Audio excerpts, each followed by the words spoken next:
jadi elok kilomugi sejuk mana nungang.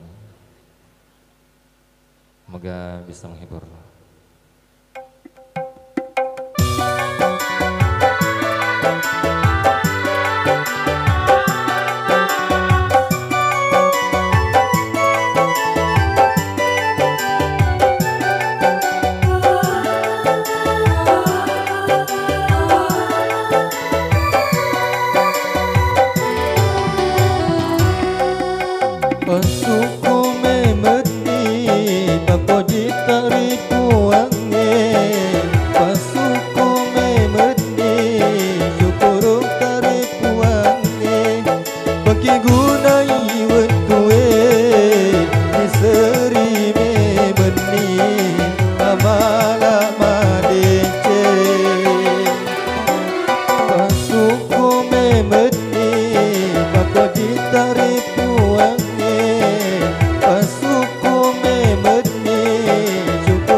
Ya baik buat para hadirin, para pengunjung yang berbahagia, demikian satu tembang tentang mau dijumpa kita bersamaan pemimpin Jelang siang hari ini.